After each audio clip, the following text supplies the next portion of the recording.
Hello bandits. Today, after considerable time with the title, we'll be lifting the lid on the sci-fi management sim from Paradox Interactive and Damon Games, Surviving Mars.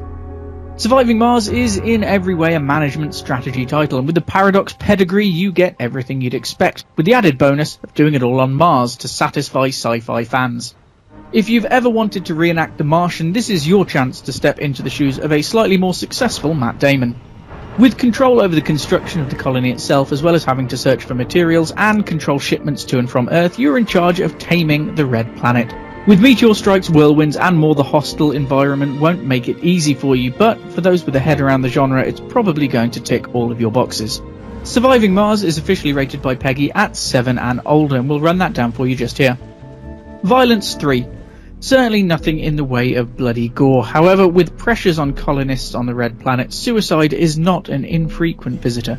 Gambling 2. The player doesn't get any control over gambling itself, however it is possible to create casinos, and some colonists do have addictive traits. Discrimination, drugs, fear, language, online and sex all get 0, having no part within Surviving Mars.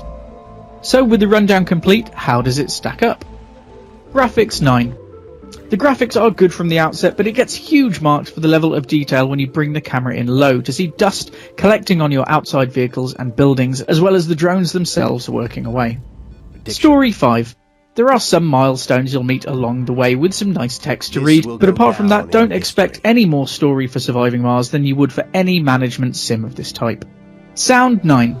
A great soundtrack and sound elements combine nicely with one another, as well as a small bit of voice acting which is done well. Replayability 7. There aren't any online features to get you racing back to Mars with a friend, however it does contain different landing sites to conquer, as well as different challenges and some mission customization. Overall 8. If you're a fan of the genre, we'd say Surviving Mars is definitely one for you.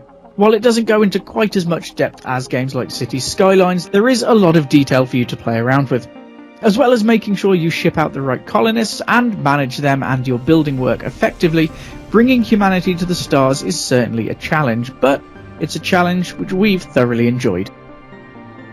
That's all from us today. Don't forget to check out the full extended review, as well as more gaming news, opinion and humour at pixelbandits.org, or subscribe here to keep up with just about everything.